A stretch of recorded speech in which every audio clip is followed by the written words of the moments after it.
I was having y'all boy Rico from Street Scores, and from the last video that I did earlier today, I done a bunch of yard work, ate a little bit, went to the gym, and now I'm right back at it. So today's video is talking about should the Washington Commanders trade for linebacker Patrick Queen, Isaiah Simmons, or Devin White.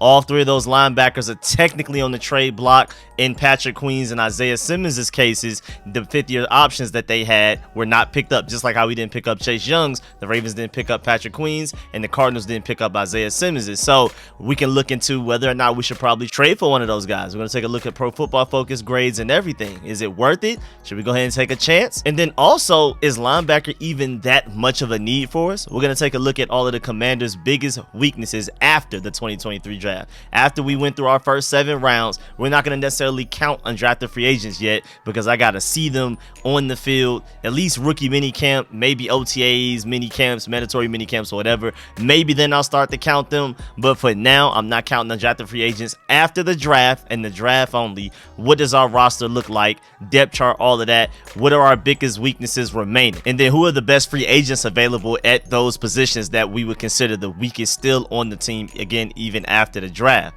So we're going to take a look at guys that we can trade for, especially the linebackers, and then a lot of free agents at different positions that we could potentially pick up right now if we wanted to. Also, just to let you know, running back Jerick McKinnon has re-signed with the Chiefs, so that situation is dead. We're going to talk about why the Commanders did not pursue him, because it was apparently reported that we were interested in bringing him in after the draft, but we didn't take a running back. We took a running back, and even though it isn't the same build, I'm going to break down why, even though Chris Rodriguez is more of a Brian Robinson type of guy, why we're not going for a Jerick McKinnon, who's more of like a JD McKissick type of guy. We're going to talk about all that and more, but before we do, make sure you subscribe to the channel, hit the bell next to the subscription button so you get notifications immediately, and every time I release an informative and opinionated video just like this one, make sure you pull up to whenever I'm able, get a little bit of free time to do the live streams, like a draft, grade, and review everything for the Commanders draft that just went down. I'm going to give my opinions, and I'm going to open up the phone lines for y'all to call in and you give your opinions, so make sure you pull up for whenever I schedule that, and we will make it happen within this next week. Also, make sure you be on the lookout for all of the film sessions that I'm going to do for every single draft pick that we made, and then maybe even some of the more intriguing undrafted free agents. Again, channel members will get like the hour-long versions. The general public will get like a quick 5 to 8 minutes, so make sure you stay tuned for that. Without further ado, let's get it. You tell your family you can be a commander.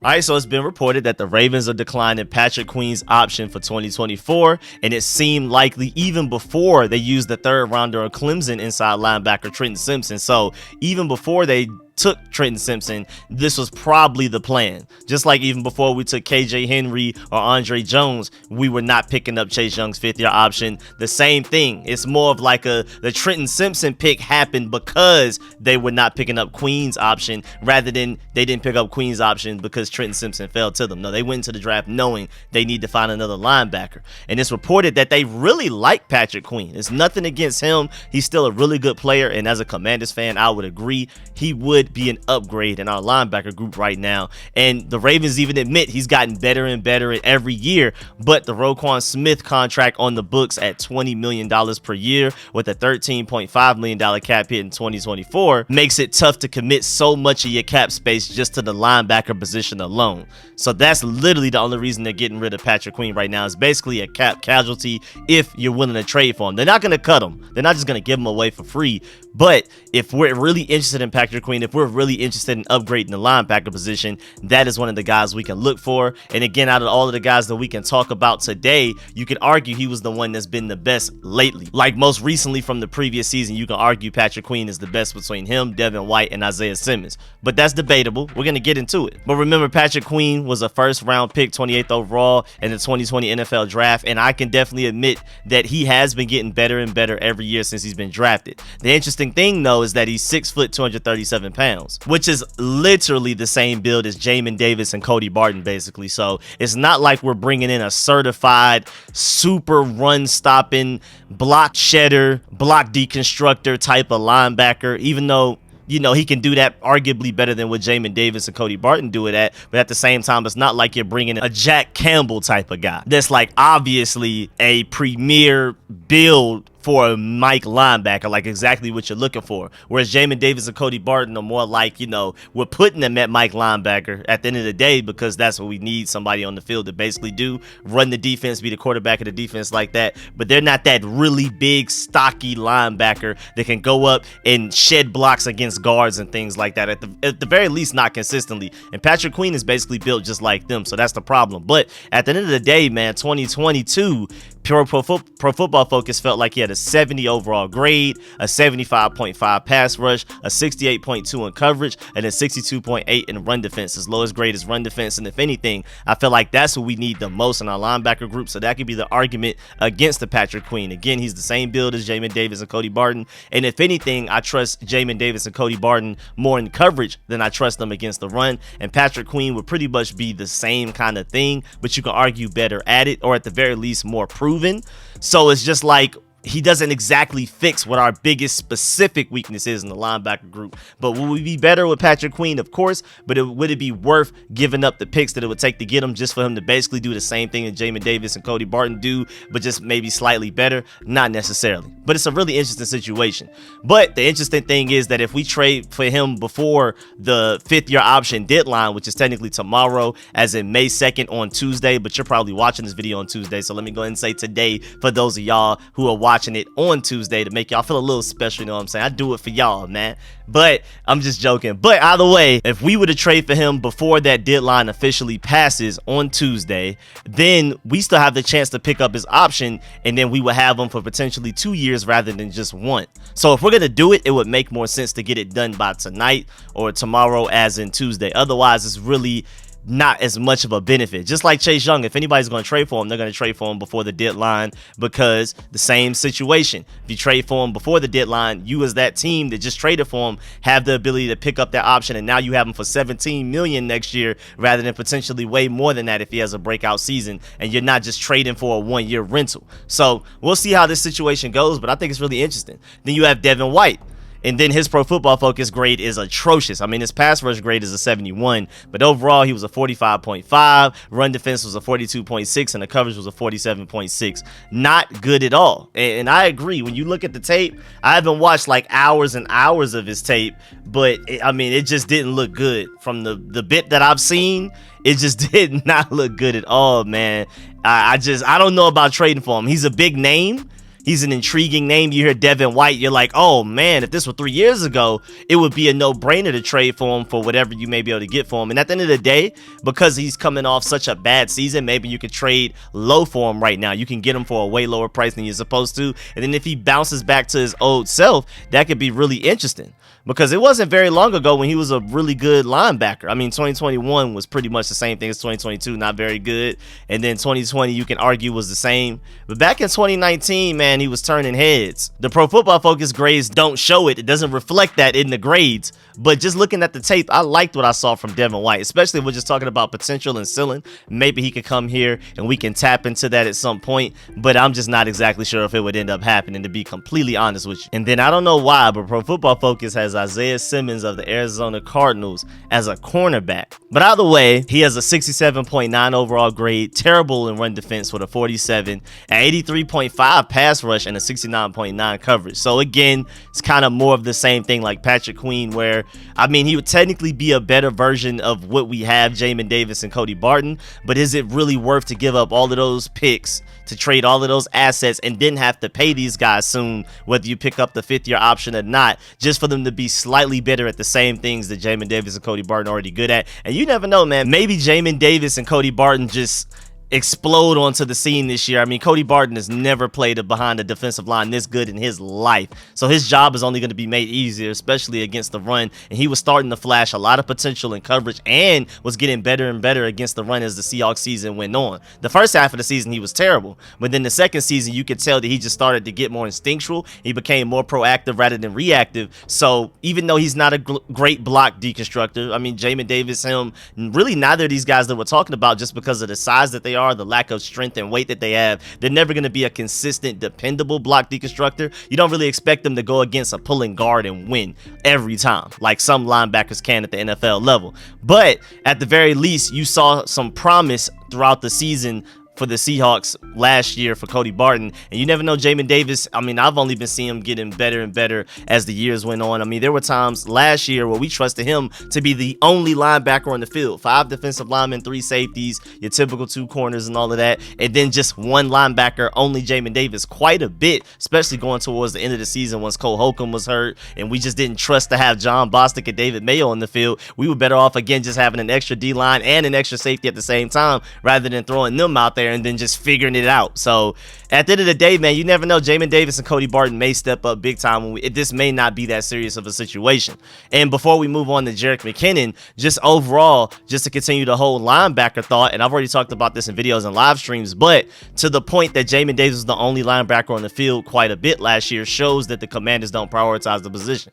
It's reported that they were interested in some linebackers in this draft, but we just weren't able to get them because they left sooner than we were willing to take them, just simply because we do not value linebacker that much. We have a linebacker defensive coordinator and a linebacker head coach, and they just feel like, hey man, give me an elite secondary and an elite defensive line, and we can make magic with the linebacker group, even if it's only 1 or 2 guys out there the vast majority of the time. And I'm pretty sure if I had to split it up in percentages, I think it'll probably be like 2 linebackers out there 70%, and then 1 linebacker, as in Jamin Davis, probably out there maybe like 29%, and then maybe 1%, if that, 3 linebackers on the field. So that's why us having a really deep and good linebacker group doesn't really matter that much, because they're never going to see the field. Right now, Khaleke Hudson is our 3rd linebacker on the depth chart, and I'm not even exactly sure how much he'll play in a regular season game, because again, Jamin Davis is going to be on the field the majority of the time, and then Cody Barton will come in sometimes, but it's not like Cody Barton is going to be out there all of the time playing 90% of the snaps and things like that. I doubt it.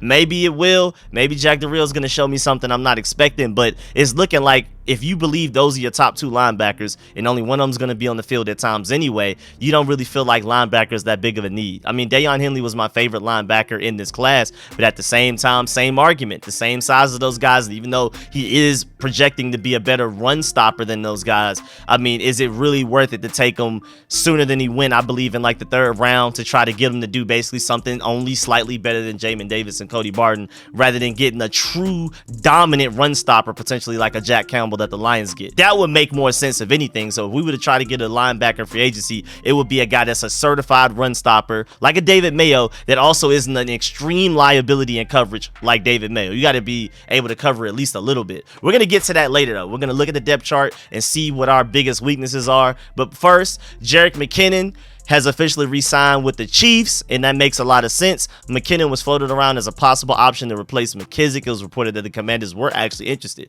but the Commanders like Gibson in that role, so that's basically what happened.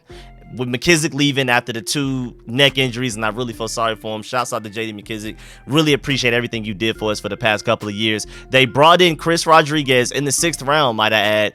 Arguably a 3rd round talent, but just the whole DUI situation and things like that allowed him to slide to us. You could argue he's one of our biggest steals of the draft, arguably one of the steals of the draft. People will see when we get to the regular season how good this guy actually is, because again, my point is, and I'm gonna talk about this in my whole draft grade and review video, which is probably gonna run like an hour long, where I'm breaking down every pick that we made in the draft, weaknesses, strengths of each player, how they fit, how soon will they start, all of that type of stuff, whose spot are they taking, and how they, all of that type of stuff with those prospects and everything you would expect somebody to talk about and break down.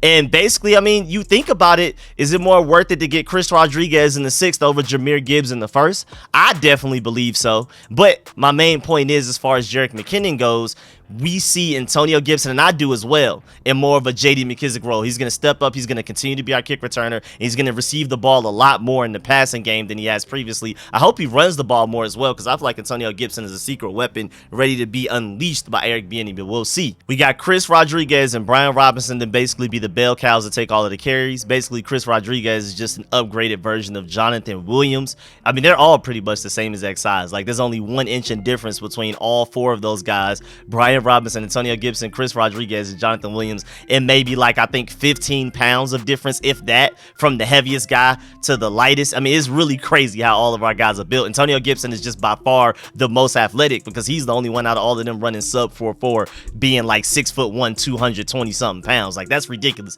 That's what I mean by Antonio Gibson just basically being a monster waiting to be unleashed by Eric Bieniemy after Scott Turner underutilized him. Same thing with Curtis Samuel as well, but I digress. But either way, we brought in Chris Rodriguez to be a bell cow with Brian Robinson. Antonio Gibson is going to move from getting some of those running back carries and is going to take way more pass catching carries. So basically, Antonio Gibson is taking the spot that Jerick McKinnon almost ended up getting. That's the best way to basically put it for y'all. And so now we got to take a look at what's going on with our depth chart and what positions do we really need help with the most.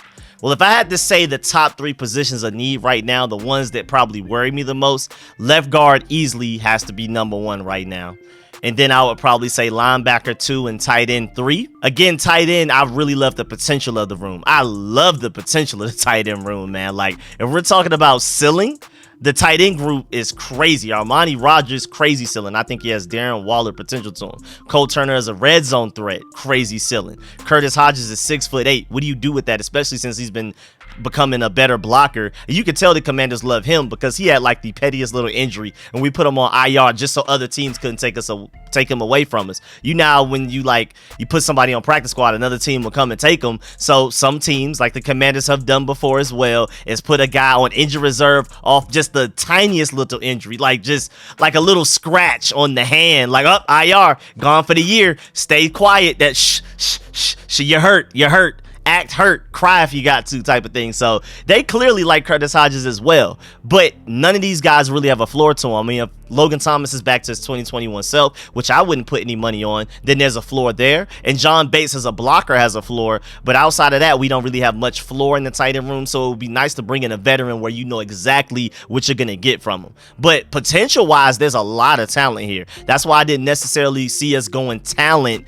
and like receiving potential in the draft like a Dalton Kincaid, even though I feel like he's going to be an amazing player, a Pro Bowl level player, especially being the target for Josh Allen. I mean, that's just ridiculous. But at the end of the day, we have a potential Darren Waller and Armani Rogers. And of course, Dalton Kincaid is way safer that he'll be a better version of Zach Ertz than saying Armani Rogers is going to be the next Darren Waller, easily for sure. But I believe in that Armani Rogers talent, and if anybody can get it out of him, I believe it's Eric Bieniemy, who just had Travis Kelce and was out there giving him 3 touchdown games and things like that, scheming him open and all of that. I mean, sometimes he was wide open, which is just like amazing to me. And if Eric Bieniemy can get Travis Kelce wide open, why wouldn't he be able to get these guys wide open? So I'm really excited about that.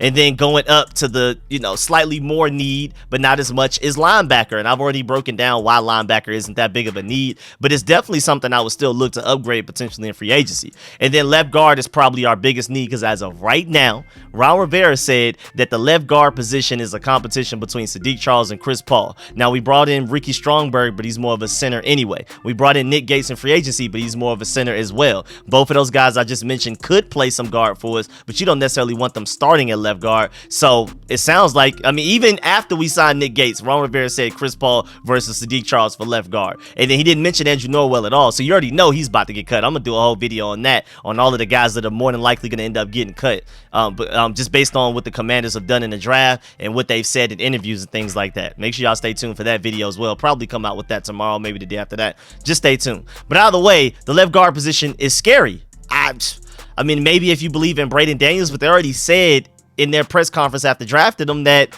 they see him as more of a developmental tackle. And even though he has short arms, like Samuel Cosmi, we tried to tackle, we ended up moving to guard anyway. So Braden Daniels may end up following the same line and just basically wasting 2 years of his career. But it is what it is. Either way, they see Braden Daniels as more of a tackle anyway. So in Ron Rivera and company's eyes right now, Travell Warden, who's our offensive lines coach, and Eric Bieniemy, our offensive coordinator, assistant head coach, right now the left guard competition is literally Sadiq Charles and Chris Paul. Loved what I saw from Chris Paul in that final game of the season against the Cowboys, but at the end of the day, as a 7th round pick with only 1 starting game under his belt, I'm nervous about assuming that he's our starter going into the regular season. If he ends up winning the job, cool, because we add some more competition for him than just Sadiq Charles who can't stay healthy. So that's why I feel like left guard is our biggest need, linebacker will be second, and then tight end you would argue would be third, because I would like to get a little bit more floor there. Linebacker, I would like to get a little bit more run stopping that's not David Mayo level of a liability and coverage. Can you at least be like an A level grade of a run stopper, and then like maybe a C plus coverage guy, maybe something like that.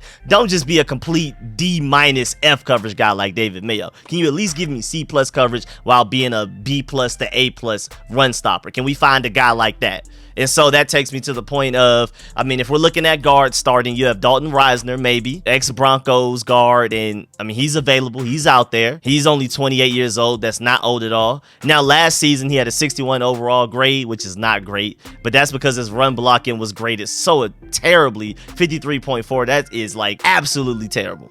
But then his pass blocking grade was a 72.6, but is that good enough to actually bring him in and potentially add him to the starting left guard competition? Who knows, especially after you spent a 3rd and a 5th round pick on interior offensive line. But again, for the reasons I've already explained, one guy is projected to be a center and the other guy, they're trying to force him in the tackle, even with as short as his arms are. So really, we didn't actually draft a guard this past draft anyway.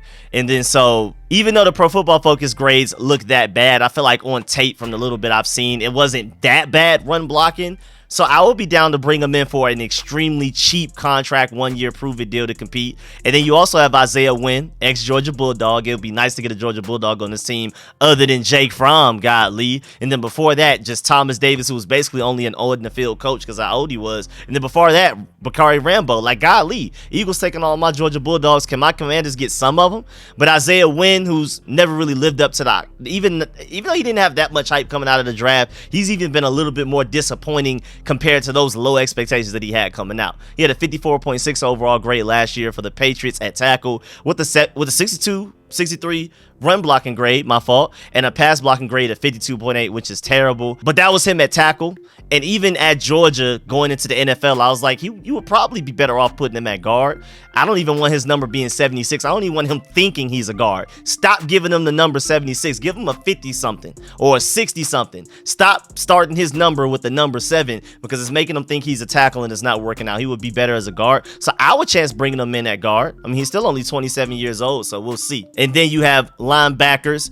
I think Zach Cunningham at 28 years old, only problem with him, just like I talked about earlier, how much of an upgrade would he be? Because he's more of a coverage specialist, a kind of undersized linebacker if we're talking about Mike linebacker wise. But he had a coverage grade of 65.9, but sadly a run defense grade of 52, of course. Again, is it worth signing this guy depending on how much money he wants to come in and basically just be a slightly better upgrade of what we already have potentially? And maybe you can argue maybe even not, just based on sometimes that we saw Jamin Davis flash.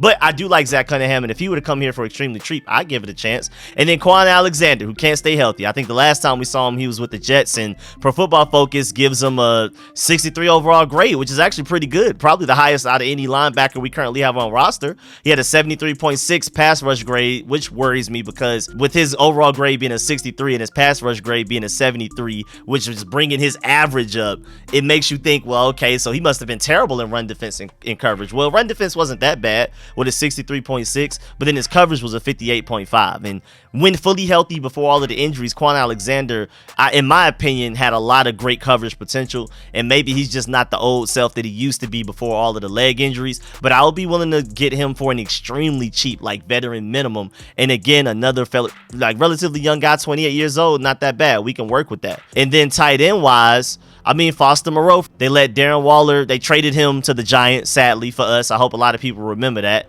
And I hate have to root against him because, you know, he's not all the way from Atlanta, but he spent a lot of his young life before college and football and all that type of stuff in Atlanta. So I root for him just off of that, but now he's on the Giants, so I can't. So I got to root against him, and it hurts my heart. But either way, and then also the fact that I love Armani Rogers and I literally comp him to him. So it's going to be really weird to have to root against him, but it is what it is. You go to the Giants, you're now the enemy. It is what it is. I hope Cameron Curl locks you down every game, all game. We'll see, though. Or Benjamin St. Juste as well.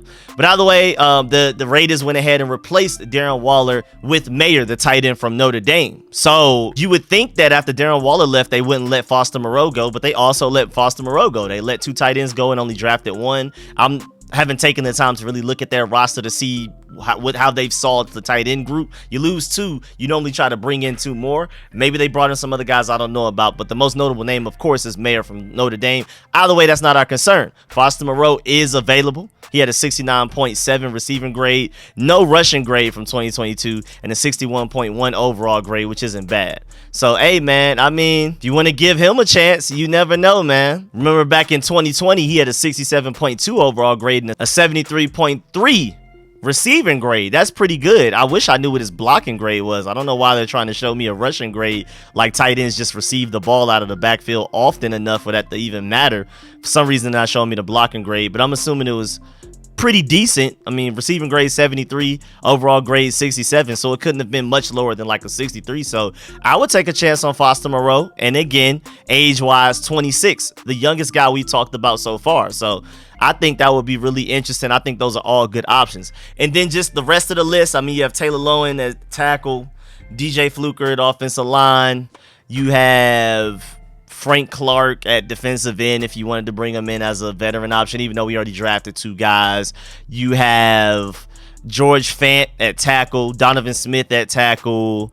You have Ben Jones at center, but we're pretty loaded at center. I mean, it's not the most confident position group that we have, but we have a lot of options there, so we'll see. You also have Cameron Brate potentially as an option out there. Myles Jack is still floating around. I thought he signed with the Steelers. Am I tripping? Did the Steelers sign him and release him before the draft or something? Am I really missing something? Wait. Myles Jack is available? Wait a minute. I would definitely give him a chance because when he was great, he was elite. Arguably one of the top 5 to 10 linebackers in the NFL. I mean, just going back to 2020, he had a 69.1 overall grade, a 75.7 run defense grade, and a 65 coverage grade. Those grades, if you could project them to be that good going into 2023, he would be the best linebacker on our entire roster by far. It wouldn't even be close. So do you think you can get that out of him again?